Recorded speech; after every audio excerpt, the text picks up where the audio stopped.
questions I got, but things are getting crazier. Misinformation is everywhere, so I'm on a mission to find the best minds with answers on how we fix it. It's time to drop some knowledge. Let's go. Welcome to another episode of Dangerous Knowledge. I did an episode with a DJ, Shammy D. I had such a good time that I knew I had to get more DJs on. And I can't believe who I've got on right now, because if you have an internet connection and you have Instagram or TikTok and you like DJs, you've seen this man. He is, I think, the king of mashups. He's truly incredible. I would say, how many followers between Instagram and TikTok? 1.5 million. So he's everywhere on the internet. He's been popping up on my feed for years. I've been low key, like in awe of what this guy does. We're going to get into why. Welcome. Thank you for coming, Mr. Wiredup. Pleasure to have you. Dangerous Knowledge. Thank you. How you feeling, man? I'm good, man. I'm good. Thank you so much for having me. I'm excited to contribute to the podcast in any way that I can. I hear you've got amazing listeners, so I'm really excited to share. I think, you know what it is? Like for me as a DJ, right? When I first saw you on there, there's things that DJs know that the average person doesn't know about, like the intricacies of DJing. And what really impressed me when I would see you is your dexterity showed that you're really a seasoned vet, and your showmanship skills were fantastic. And I love how you rolled it so smoothly. I'm not gonna lie, I tried to be like you. I tried to do a couple of cool things, and I'll be honest, I think I look really awkward doing it. Like I would call myself borderline cringe, like compared to yourself. Like, First of all, I'm 1,000,000% cringe. I don't understand why you think I'm not cringe, but every single one of my comments is like, this guy is cringe, but nice mashup. Really? Because I personally think you have this unique skill set, because most guys, like, how long have you been DJing for? A quarter of a century this year. There you go. Yeah, same as me. We probably started at the same time, because you show a masterful understanding of music, and also, but you've got great showmanship, which isn't part of our generation. So, like, has that always been a part of your style? Man, you know what?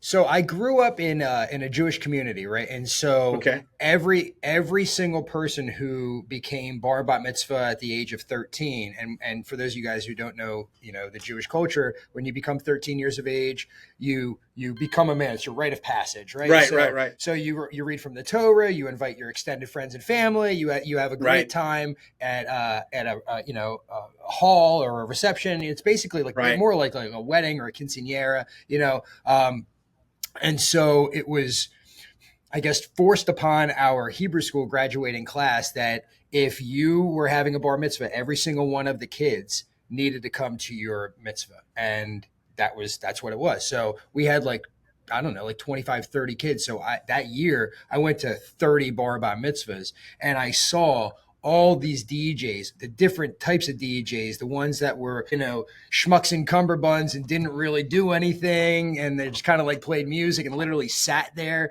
And I saw the ones that had dancers and that were animated. And those ones really got me excited. They got me involved. And I remembered that. And so when I became a DJ, not knowing any different, I just applied that from what I saw to to being a DJ. Right. And I didn't realize that most DJs, that were getting hired were not necessarily, I guess what you call showmen. Like they were just being out in front of they were just mixing, right? Or, behind the DJ booth pretty much the whole entire time. Whereas I learned from these DJs, no, they're out there, they're emceeing, they're showing people how to do these line dances. And, that transfers to my mobile work, because I soon realized what I do is infectious. What we do as DJs is infectious, right? And so if you're out there leading the line dances, as cheesy as they are, as cringy as they are, right? If you're the one who's out there doing it, internally people are having this monologue being like,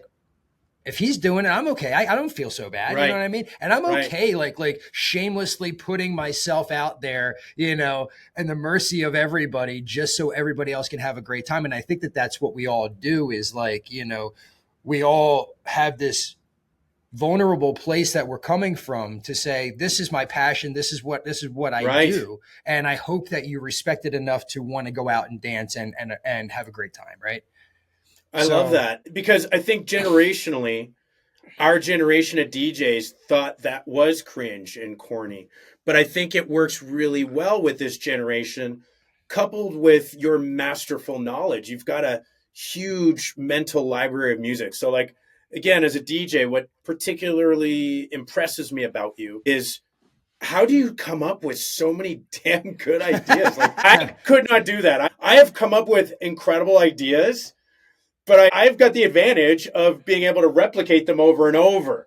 So when people see the stuff I do in these arenas and stuff, it's like iteration over multiple. Whereas you're coming up with like just this last week, you had this Bon Jovi one that I was like, man, that is brilliant. Thank you. Like, and the Britney Spears one, I was like, dude, I do almost the same thing, but the way you did it. I saw that. Like, I saw you did. It was from Party in the USA into Britney Spears, right? I saw that, like the tail end of that, and the crowd was going freaking bananas. I was like, yeah. And so you take that and you go from that into One More Time, dude. Believe it or not, I do that. You don't see that. The same thing. I do, not quite. But what I was saying, like in the comment, I actually do something similar. I get the crowd, so I'll cut the volume out, and I'll get the crowd to say, hit me, baby, one more time. And then I come in with one more time. Perfect. Right? Perfect. Exactly. It's this interaction. I really think DJing is a connection with the crowd. 100%. You know, and I think when you do those movements, and that's something, again, that generationally we didn't do, but you know, people do it now on a much simpler level. So when I see a guy like you doing that, coupled with the dexterity and the skill, it's really impressive, because it didn't come natural to our generation. And I think that's what's helped you, coupled with these great ideas.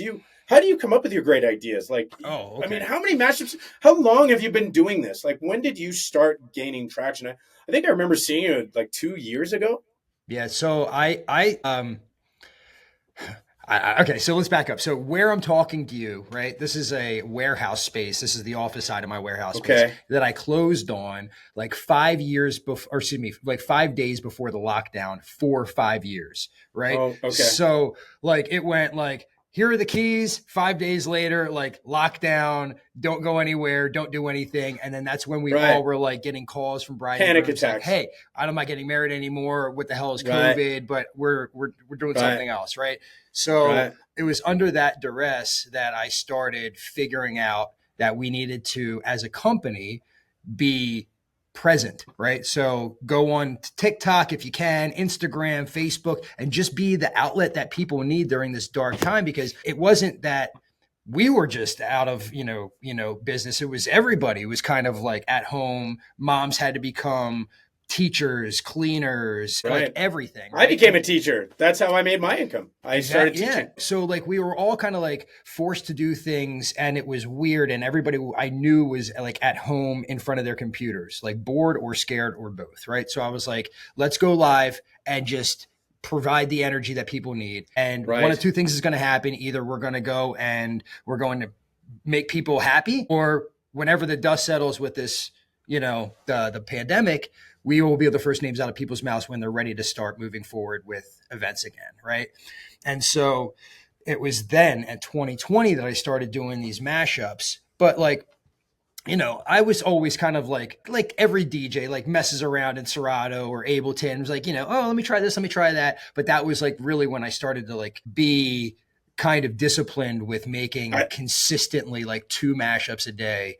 I was gonna bring that up. So I'm picking up a few things off of you. Number one, like you've had a business doing this for quite some time, and then you said a key word, which is discipline, and that's what I find most DJs and artists have a hard time doing. Including myself. Like, how many were you doing a week, like during this time? So like again, like I had nothing going on, right? So like I was just in survival mode. I'm at 180 pounds right now. I dropped to like 150. Like I oh God. Yeah, dude, I was like sickly. I was not okay. Yeah. Right? Wow. But like, it was because like I have one family income, you know what I mean? Like I've got 2 kids. my wife's at home trying to take care of my kids, and I'm trying to field all these phone calls from all these hundreds of brides and grooms telling me that they're no longer moving forward, and everything is just like money. I'm just seeing like no more money, disappear. More money, yeah. Right. So it's terrifying. It was. So like, you know, it was just a dark time. And I think that I was just in a weird spot, you know what I mean? And I think that it just led to some really interesting things that, you know, what I think it, yeah. And what I think, I mean, look what came out of it, man. Something beautiful. Like, would you say that it upped your talent? Like, did you get better as a DJ out of this? Oh yeah. I mean, any time you put the focus on something like this, where I was like, again, it was 2 mashups a day, pretty much for 2 a day. Yeah, because I looked at the algorithm and I was like, okay, like this is pushing me here and here. And then I looked at my analytics and it was like, you should be posting at like 3:00 and 9:00. So I tried to aim for that every single day, because consistency is the way you got to go about this type of stuff. Because I don't care how good of content you're producing, if you're posting once in a blue moon, I've already forgotten about you, and so is everybody else. So you really got to be. I remember seeing you pop up on my news feed all the time. I can't even remember the first time. I just remember seeing you, and almost everything you put out really impressed me. I was like, this could, like, you're clearly a guy that understands it from an audience viewpoint. Because there's been a few guys where, like, you know, and they're usually younger generation guys, and they lack that practical experience. And I can see them making mashups, and I can tell mentally this looks cool online, but I don't know if it would work. What's interesting, like you said, you've had some negative criticism sometimes. Oh, and yeah. I'm like, you know, what's interesting to me is, as a DJ, we know things that the typical person, and there's this really weird conversation online about what makes a good DJ.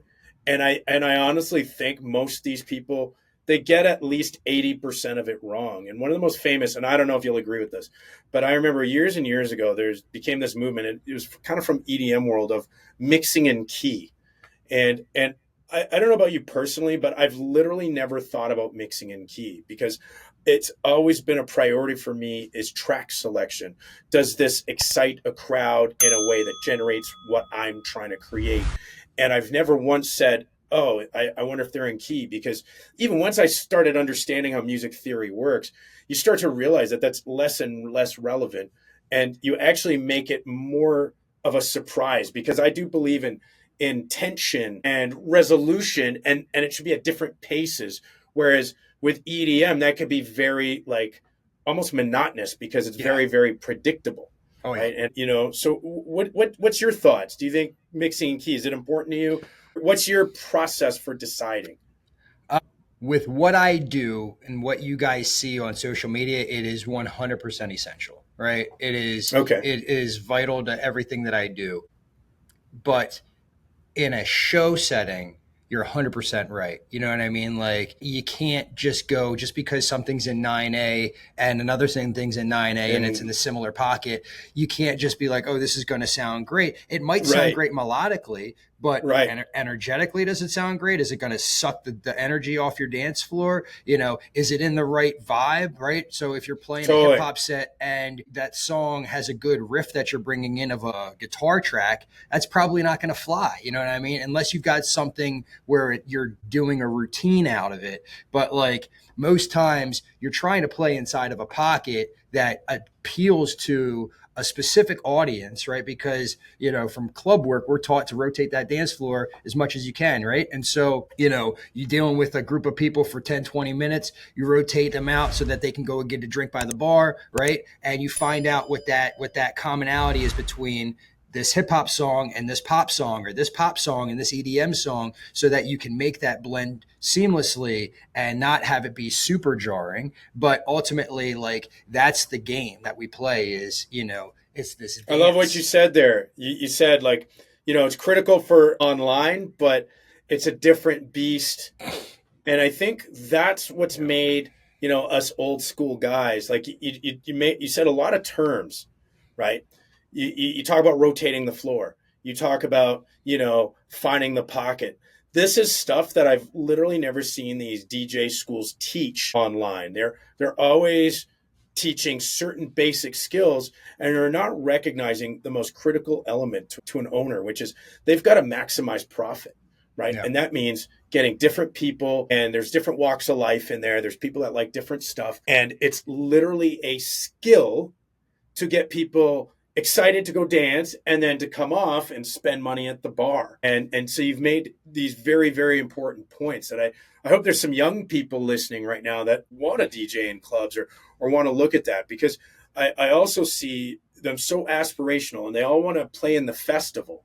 And I would argue the best way to play at a festival is to learn the skills from weddings, mobile gigs, pubs, into clubs, because you're developing this groundwork of skills. So like, let's say you're doing a line dance, like you said, you could translate that into some epic, huge, EDM banger, not doing a line dance, but understanding the mechanics of how to sort of almost hypnotize a crowd into that, creating those movements. Right. Yeah. And I think if all you're doing or you're aspiring to is these festivals, you're missing out on these micro skills that you can develop by doing one club at a time and getting those reps in by doing weddings and whatnot. Yeah, 100%. But also it's like in my line of work, like I look for everything, like cast the widest net possible. Right. That's like my thing. Right. So when I make mashups, it's, what songs are going to be the most recognizable in these genres, in this same pocket, in this same key, so I can cast this wide net and I can get the views, the eyes on it, right?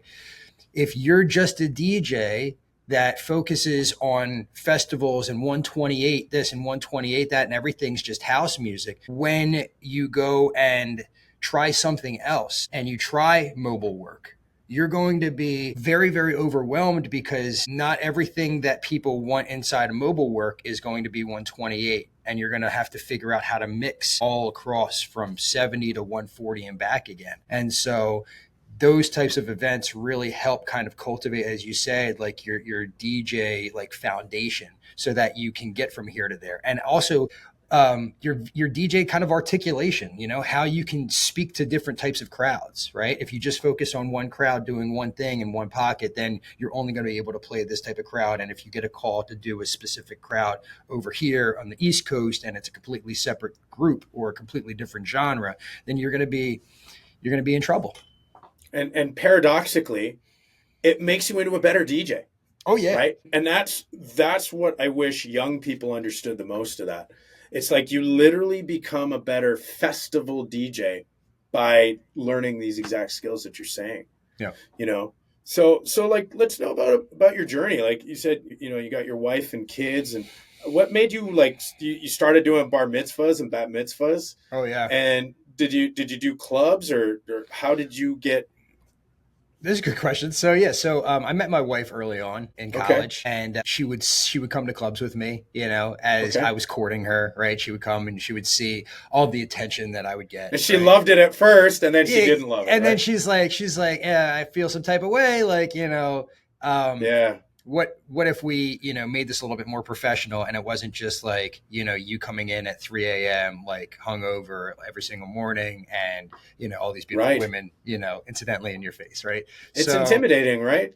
It can be, and it definitely takes a special woman and a special partner to appreciate that and appreciate our lifestyle, right? Because it's definitely not easy. But so I guess early on I started DJZ Music because of that.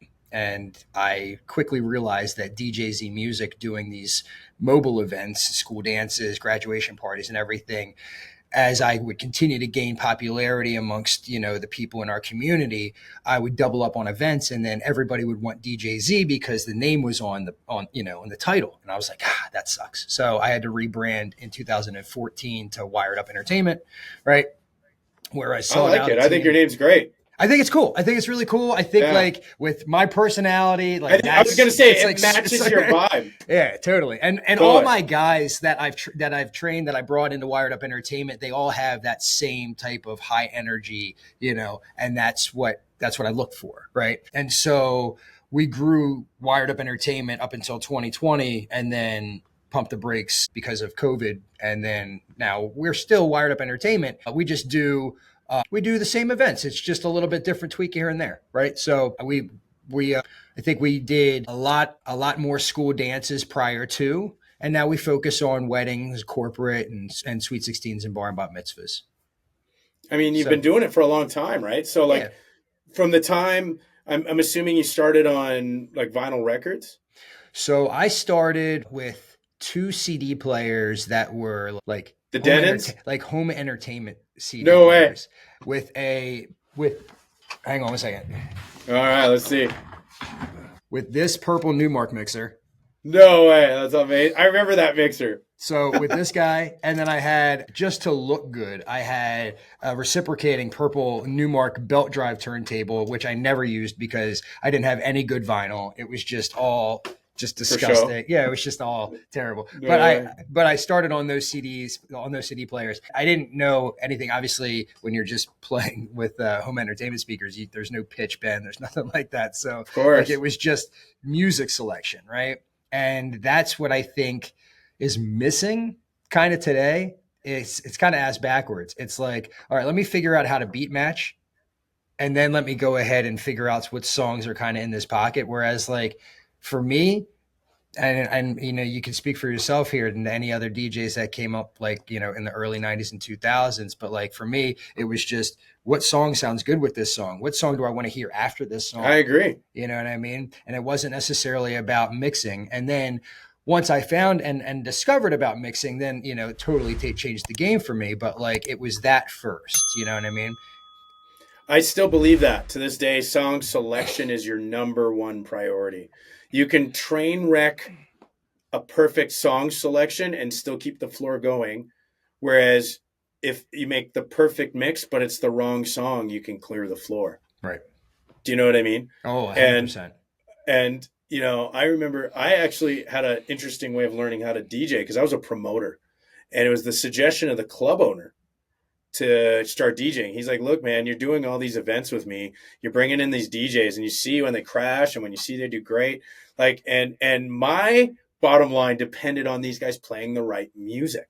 Mm-hmm. And so he actually was the one that said, he's like, man, why don't you start DJing? And he had the gear, and that's exactly it. And he said, you know, the problem with DJs is they're looking, this is a time of vinyl.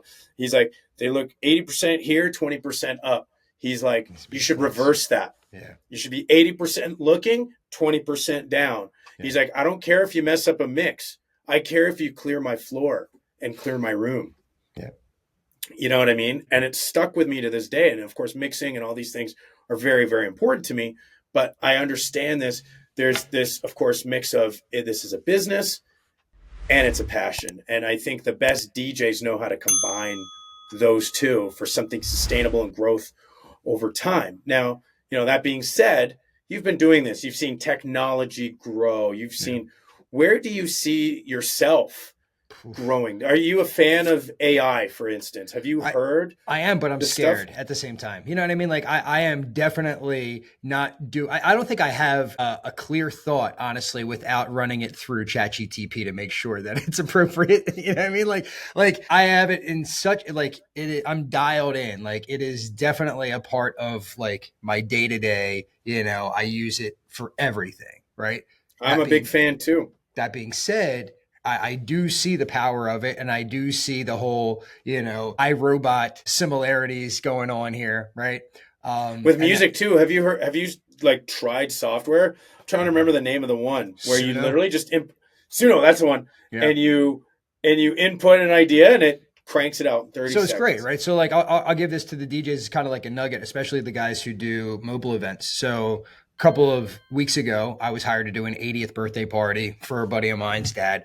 And so we did the photo booth, we did everything. We did a photo montage. It was really nice. But the one thing that really set it apart was I had Mike give me like 10 facts about his dad. And I put those facts into ChatGPT and I said, Mike, what's the bet? Like your dad grew up, he's 80 years old. You know, I did some math. I was like, did he like yacht rock? Did he like, you know, Motown? Did he like doo-wop? What did he like, you know, when he was a teenager? And so it turns out that he loves yacht rock. He loves classic rock. So I had ChatGPT devise a song in that style with again, that information that Mike gave me. And then I put that song into Suno and said, make it a classic rock song. And so after the photo montage, we played that song. And right after that, it was Happy Birthday. And it was just an everlasting impression. Hang on. I got to get my notepad. I'm taking notes, man. It was cool. It was a really That's cool brilliant. That's truly brilliant. I really hope there's young DJs watching this, because like what I think is so unique about you, you're this incredible DJ that's done these viral moments, but you're clearly highly creative, and like, what a brilliant way to do that. Well, that's why I feel like I honestly, like, if I can be vulnerable with you and your community here, I definitely, when it started, I think your community needs to know. Well, I don't know, man. I think that I'm scared to say it, but like I have like still to this day, I have imposter syndrome when I do events other than mobile events. Like mobile events are my bread and butter. It's something I grew up with. I could DJ a mobile event like with the back of my hand, right? But doing festivals, doing big clubs, submitting riders, doing all that stuff is so brand new to me in the grand scheme of things that like I don't feel honestly like I deserve it. You know what I mean? You know what's so funny? I'm going to tell you this because I get DJs all the time hitting me up. Hey, I want to tour. I want to do this and that. And I actually made a video about this because I was flying to a gig and a DJ recognized me on the plane, and they always ask me. And the interesting thing about people like you is you truly, people say to be authentic, be you, man, because I think there's such a personality there. And I honestly think most DJs at most festivals are very generic. And I think a guy like you is just so unique, and you could combine it with something with your online, but also fist pumping crowd stuff. You could truly do a unique show that I think people would love. I hope you're right, man. And maybe between our minds, we can find the recipe for me. But I think there is. I think there is. But I was telling you offline, and I'll share it with your audience. Like, I get a lot of people, especially nowadays, calling me on the mobile side, right? But find me on Instagram. And that's where we have to have that honest conversation as far as like, hey, so like, what are you hoping for out of this? Do you want me to do my Mr. Wired Up thing, or do you want me to pack your dance floor? Because I'll tell you this right now, if I do my Mr. Wired Up thing for something that but no one else is privy to, you're going to have a great time and you're going to feel engaged, but no one else is going to feel connected because they just don't get it. So we should probably have a plan, and I tell them, I kind of like, talk them off the ledge a little bit, because I don't want to perform. It's one of the hardest things. It is. And I don't mind if it ends up not working out with that client, because I'd much rather not do business with that individual and not tank the way that I know I would, in that specific environment, you know what I mean? Versus like a promoter like yourself hiring me. We do a lot of marketing and advertising, and I'm on for a 90-minute set, and that's a totally I'm going to give my 25 cents on that. Yeah. So I love marketing. I was sort of ahead of my time with marketing, and I truly believe you've got a massive marketing, which is your organic social media. But I think that's the critical factor is, and here's what I've learned from doing so many concerts. Like, I'll give you an example. Like when I went to Poland, already by then it was about my 7th or 8th show with the Backstreet Boys, and already the Polish fans were getting really excited, and they hit me up to do a meet and greet. They had like this club booked in Krakow where all these massive Backstreet Boys fans were coming from all over Poland and all over Europe, actually. Mm-hmm. They're like, hey, we would love it if you were our guest of honor. And I said, yeah, I'd love to. And man, they had a poster of me and everything. Yeah, it was crazy, man. Well, that's wild. Yeah, and I showed up. I swear, they were like weirded out. They thought I'd come with an entourage and a limo. Straight up fanboying for you. I just showed up in a Uber, like they're called Bolt out there, and I just showed up in the lineup, and I just waited in line at the club, and I tried to explain to the guy, and I was like, yeah, that's me on the poster. And he was like, oh yeah, come, and I'm like, and then the girls were like, oh no, we got to make a grand and an epiphany. So anyway, it was huge, and I took pictures and everything. But here's what was so critical about that. Here's where the social psychology comes in.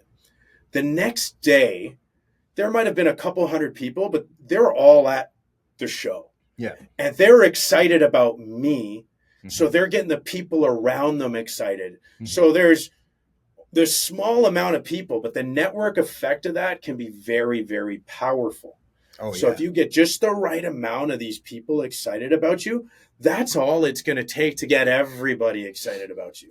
So a little bit of marketing goes a long way if you can get a core amount of people to get excited about you. If I could give you my 25 cents over it, it's believing, like you said, you got a little bit of imposter syndrome. Dude, I'm like low-key fanboying about you. Like when you agreed to do this, I was like, wow. I was telling my friends, I'm like, you're not going to believe who's going to be on my podcast today.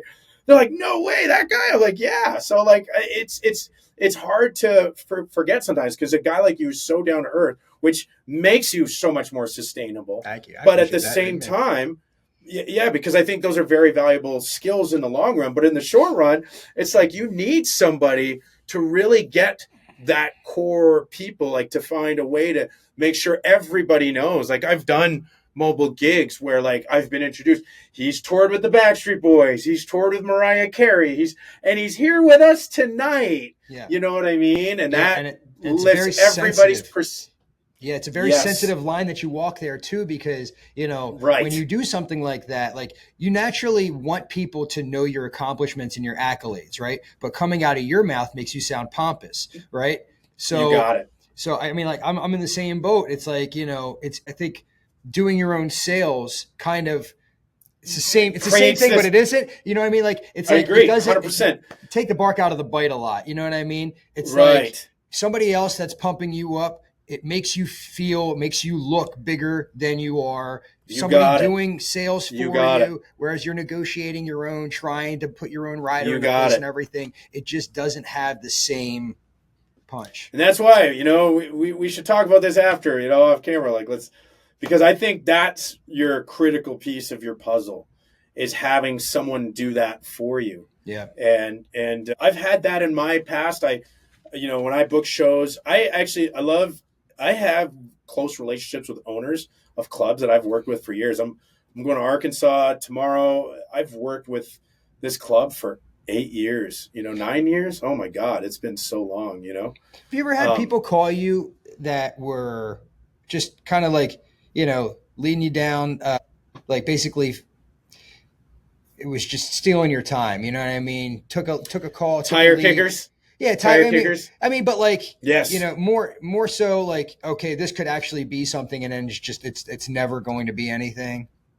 Yeah, I would say to you, see, and you probably have that much more than I do, right? At the start, it's like in the viral moments, it felt like I was getting calls 10 times a day, and it was like either they were finding me because I was Mr. Wiredup before, or I was Joe Zahn before, and I had the same information. So for people trying to find my information, it wasn't really that hard.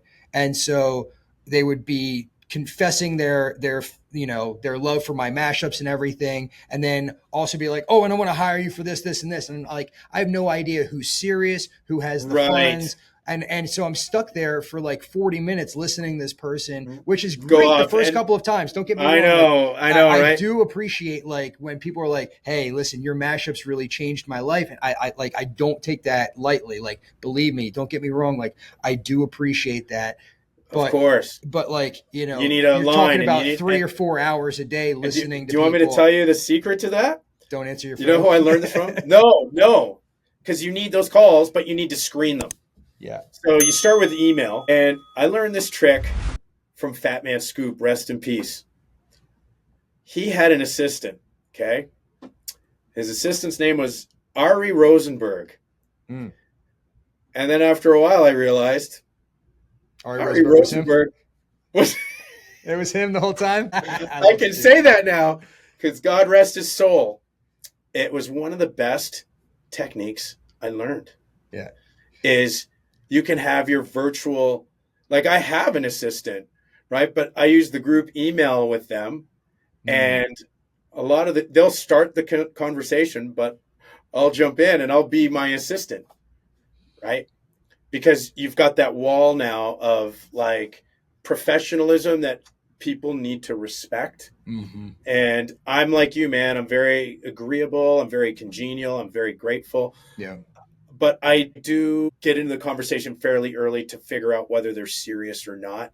Yeah. because like you, it's a big part of your day. And I think people need to respect that. I And agree. so, Yeah, man. I mean, like, so it was just so funny that like early on, and we're talking like DJZ music days. Like, I would take calls when I was dating my wife. Like, literally, I feel bad about it, but like, it was those types of times where I would take every single call because you know how it is as a DJ. Like, you have a bride that's shopping. They're probably calling 4 or 5 other DJs. If the DJ doesn't pick up, they don't get the business. Exactly. I'm like, all right, so that's my mentality. Like, it's still to this day, that's my mentality. So when it changed for me and people started calling me like fanboying out, I was still picking up the phone. And yeah, because you're just a regular guy. So here's where it got hilarious because I was calling, or excuse me, I was talking to this one festival in Calgary, and they were trying to fly me out.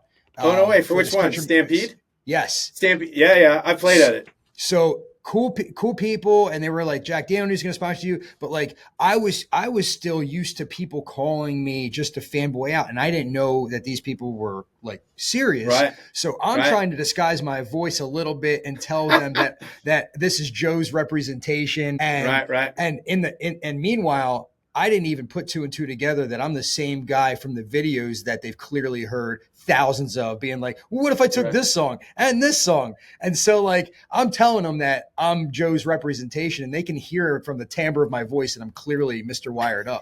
And I'm just like digging this, you know what I mean? Oh, that's why you got to do it by email, right? Yeah. And so that way they don't know, right? But I mean, like the first thing you want to determine is price.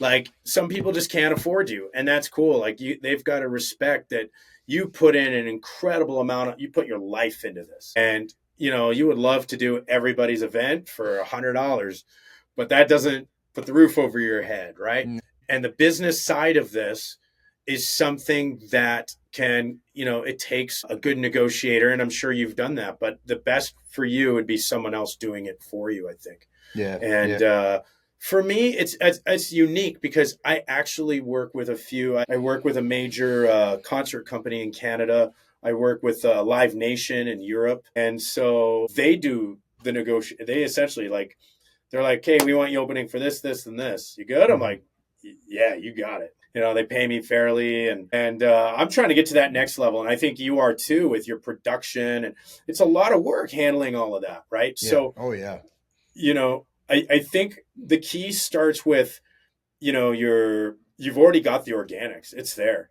you know, and then transitioning that into your original music. Are you on Spotify? No, I'm not on Spotify. I mean, like I am as just like a regular person, but like because the whole mashup thing, I didn't feel like I should, you know, do the whole distribution thing. It's an interesting thing because I've seen mashups on there. Right. Yeah. And I know guys that have done it, and I don't know how they get away with it because they're probably not making too big. They're either, and no disrespect to those individuals, but the mashups either not making too big of a splash, right? To where the record companies are notified. It might not be Sony, right? Sony is the big one where they're like, nah, this is coming down right now. Yeah. They don't, there's no bullshit with Sony.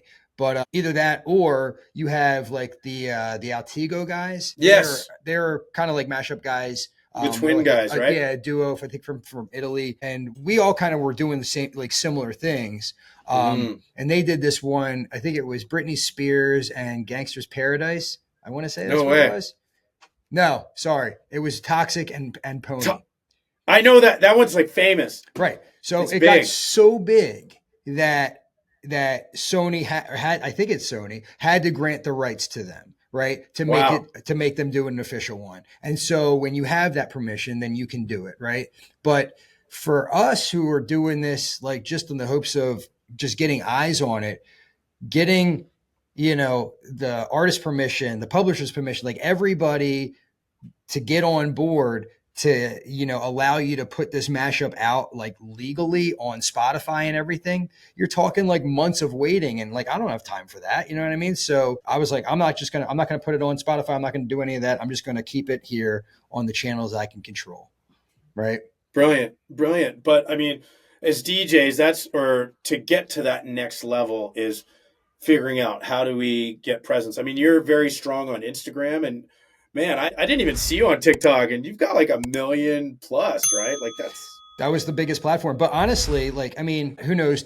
We can go on a tangent on TikTok all day and where they are, you know, with our government. But like when I started, that was the biggest platform that I had. And it's still the biggest platform, but it doesn't quantify in leads as like Instagram. Like Instagram is pretty consistent. I have better leads. The conversations in my DMs are a little bit more authentic than, you know, just the trash that comes through on the TikTok side of things. Like they're all typically just ads or shares or whatever, right? So it's not the same. Like even though I have more, it's not what's the word I'm looking for? It's The not qual- as the quality the quality. is off, right? It's right. So, you know, and that's hard for the average person to understand. I notice there's always a big line between the people in our game that understand it as a business. And I think that that's the Achilles heel of even young people. They just want to play. They just feel like it's an honor to play. And, you know, the few young people that I have mentored that have done well is like, when I teach them, I'm like, you know, if you actually want to make a living out of this, you have to recognize that unless you're getting paid and helping them make money, like, you know, and even us generation, one of the most powerful things I teach DJs from our generation that don't have the social media presence, you know, I tell them like, this is how you negotiate to a club owner. If you go in and they ask you for your social media presence, you go, look, my social media is not great, but I'm here to help keep the people in your room. So like, I can't bring you 50 people, but I can keep 500, which is a whole different skill that people our generation understand. Yeah. Right.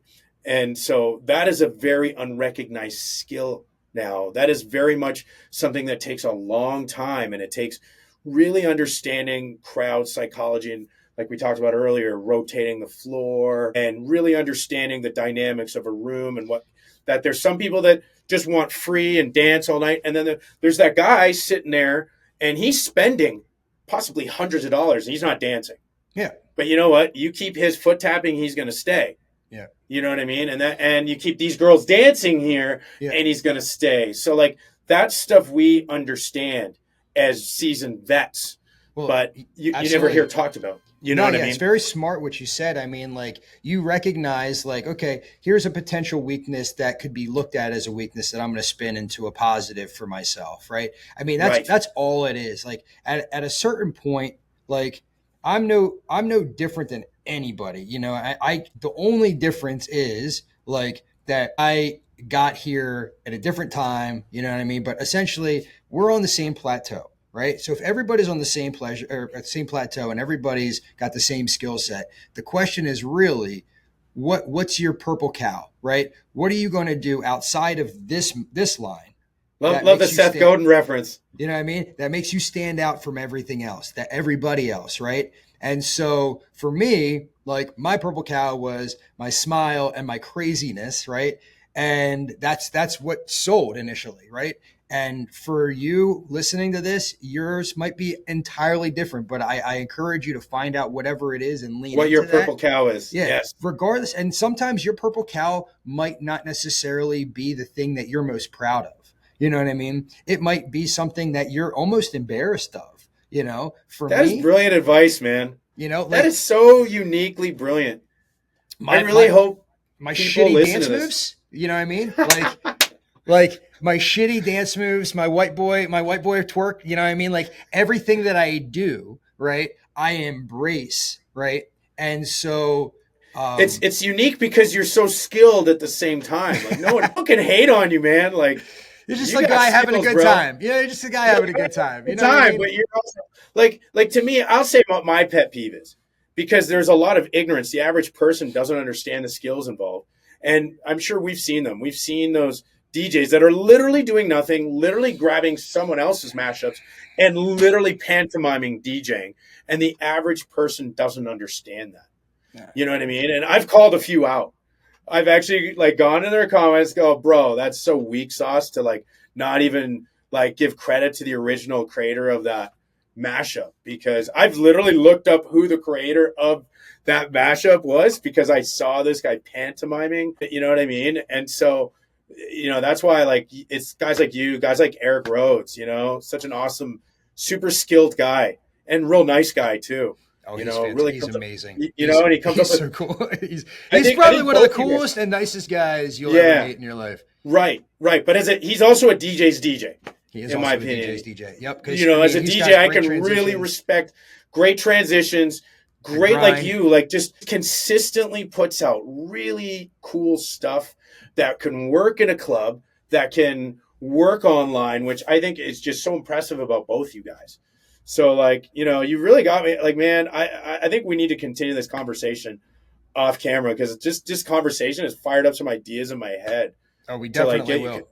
We Yeah, definitely will. I'm trying to find like on my phone right now. I'm not trying to like, you know, not give you the attention. I'm trying to find some like sessions that I've had to do where they were ridiculous. A lot of times I delete all of the videos that don't make the cut, but sometimes it'll be literally a whole fold of just like top to bottom, my whole entire screen, just all these different takes because my face doesn't cooperate with my dance moves or my mix is off, but my face nails it. And so I don't want you to think that, you know, that I hit the ball out of the park every single time that I press record. Iteration. Oh my God. It all. And sometimes like I'll start and I'll have an idea in my head. I think early on you talked about, I like went full ADHD on you and I didn't remember like what question you had asked me, but it was like, how do you come up with these ideas? And it's literally my gift and my curse is my ADHD, right? Because in business, I'll start doing something, I'll have that something lead to something else. That thing will lead to something else, which will lead to something else, which will lead to something else. And then I will never complete that one task that I need to unless I put it in my calendar or something like that to help me like complete it. Right. I'll tell you what, man, I think a lot of DJs are ADHD. And again, it's a gift and a curse. I've learned to harness it. It's taken me a long time. Number one, it was diet. I changed my diet. It changed my life. I don't know if I want to change it though. In certain respects. So to clarify, exactly, it gets rid of the worst parts of the ADHD, and you keep the best parts. And you mentioned another thing, which I think I do as well, which is systems. An ADHD person needs systems. They need systems of organization, and I think technology really works in our favor, and that's why ChatGPT works so well for people like me and you. Yeah, because we can build off of inspiration that we can get from ChatGPT, whereas the average person just copies and pastes it. I get ideas from it. Me too. And I build off of that. Yep, absolutely. And so where I get it as like a superpower is when it comes to DJing, because that same tangent from one thing to another, I'll start with like a Biggie song and then I'll be like, okay, I like this and I think I'm going to put it with this. But then I actually like the drums from this song better than I like the Biggie. And then I'll be like, okay, what melody goes with this? And before I know it, Biggie's not even in the equation anymore. Wow. And it's just these two songs. And then I'm just building like that. So I kind of use something as a stepping stone and I let kind of like my ADHD kind of like take control of the whole entire drive. You nailed it. Like, that's what it is. You're giving such goldmine of information. I really hope young DJs watch this. You're such a treasure trove. The only thing I would add to that, so I got into meditation. Oh, that's cool. And meditation really helped me focus when I need to. But like, you're right. You don't want to lose the spontaneity, the impulsivity of it. And I found by learning to sort of tame the monkey mind, as it's called in Eastern circles, it helps the spontaneity and also supplements. I'm a big believer in like lion's mane and Bacopa Monieri and I'm big into health. Like I think we're talking off camera. Like my music focus, I really want to go in the health direction. Yeah. This is my song Inner Animal, which is a rap that I got inspired to do when I got the tour dates with Ice Cube. I was like, man, I'm going to be crazy and just rap. That's so cool that you did that. That is so awesome. Dude, I rap for my first time. Production, DJ, it's incredible. Yeah. You're a triple threat, man. Hey, I want to do some more. I was surprised at how many people liked it. And the guy that did it, a guy named Chill Sesh, he's big on TikTok and Facebook as well. And I'm a huge, huge fan of his. I was just hit him up like, dude, I'm voting for Ice Cube. Do you got any beats? Like, I make beats, but he's the king. It's different when somebody else is making it for you. He gave me the most. Providing the lyrics. he gave me the most incredible beat, man. Oh my God. Like, it is so dope. And I use these animal analogies. So like some people, like rap type people, hip hoppers, hate it. They're like, this is the corniest thing I've ever heard. Fitness and boxer types, dude, they love it. It's as if I wrote it for boxers and MMAers. So I've leaned hard. So talk about marketing. I'm about to launch a fitness challenge. I'm getting sponsored by the Mayweather Gym here in Vegas. And a bunch of their boxers are actually doing videos to my song. GPS signal lost. And, you know, the big thing for me now is creating music with meaning and impact. And that's really where I see myself. Do you see yourself? Like, what's your direction? Where are you going with all this? I've got, you know what, man, it's such a great question, but I can't give you an answer right now. Like I'm from a personal standpoint, I don't know. From a business perspective, I don't know. Like right now, like I'm talking. And there's nothing wrong with that. Everybody talks about they have to have a goal, and I actually made a TikTok about how that's a bad idea. It's better to have a vision. Well, so like, you know, I think that I'm getting there. These last couple of months have been really, really a lot. You know, like we are moving out of this property.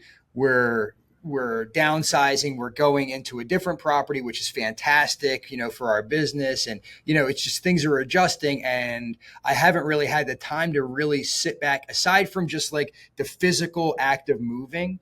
There's also the mental of moving and where things are going and and like you had just asked me, like, you know, what the plan is. So like the plan is to get in there and to make sure that everything's like systematically where it needs to be for my DJ business.